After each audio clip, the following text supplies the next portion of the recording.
none other than Fred Amaku, if this team, Maroons, are keen to make sure the double is not done over them.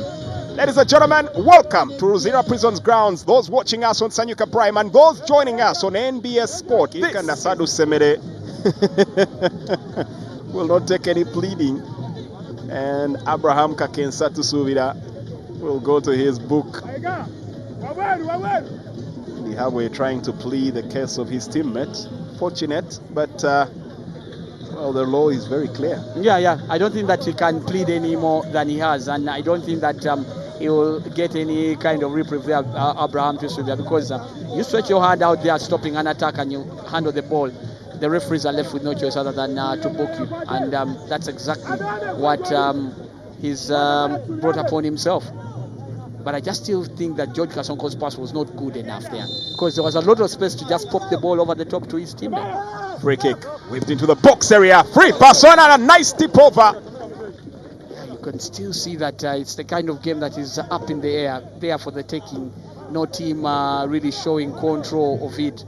And it's the kind of game that wouldn't surprise if it ended in a draw. A goalless draw, by the way. It could actually just, drift away the way it is even right now, just with competitiveness in the middle of the park, but not many chances in the goal area. Edward Kabona getting the ball to the wing. Nice side step. Good interest to bring in Mpachi. Back to Kabona. Kabona for Maroons. The prison wardens looking to incarcerate their visitors here tonight. It would be a very cold and somber affair there if Bull FC were to lose here. Oh yeah, if I do dare say, we talked about the fact that they did win against Bright Stars, but on the run of play, Bright Stars were good for their money's worth. Yeah, exactly. I thought that Bright Stars had one of its better performances, and then you thought that maybe Bright Stars would be heads and shoulders above Express, especially when you look at the struggles Express has had of late. And then they end up drawing last night and needing a late equalizer to get a point. That's Bright Stars. So Bright Stars also struggle with a lot of inconsistency. Could be one of those teams that probably would make a very wonderful case study for a PhD thesis. Yeah. The curious case of Bright Stars. Long ball in, and just behind the defense, Abraham Kakensa to Sumida. Well, he hoped he would get that on target, but criminal defending from Bull FC. That is an absolute no. You cannot allow a player with that speed, that guile, to whistle his way into the back there. A lot of things could have happened.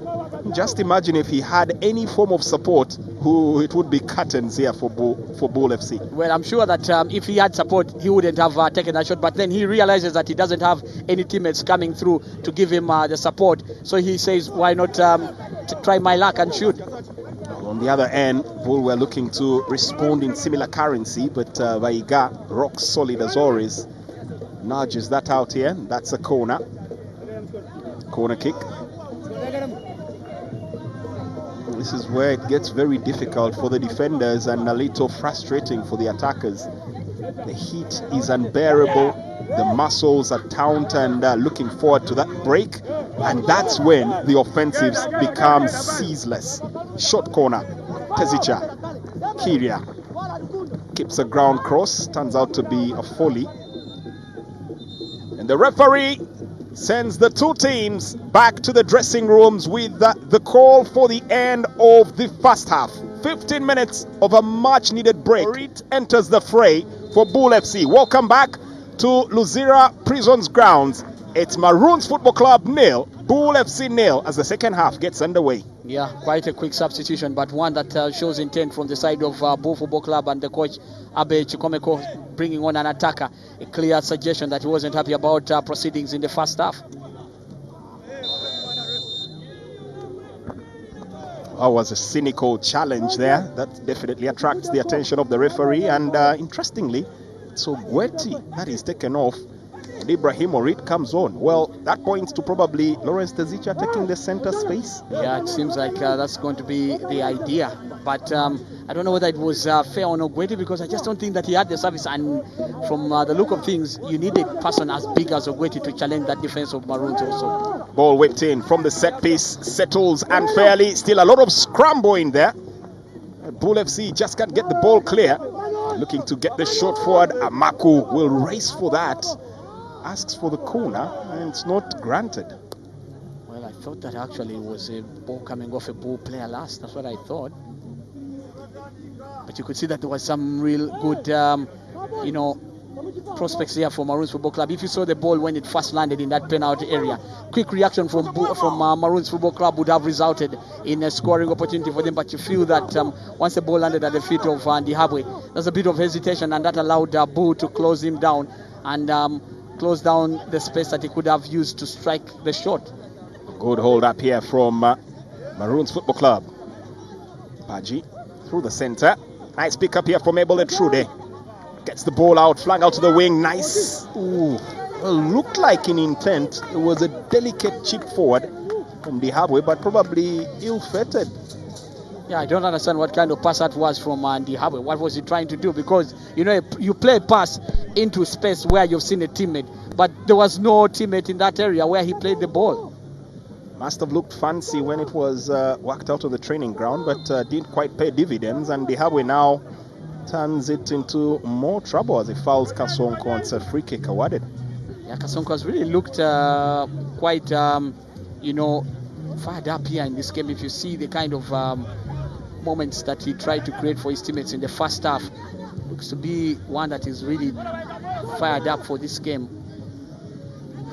Passing, shot from distance, and Sebalunyo does amazingly well to tip that away.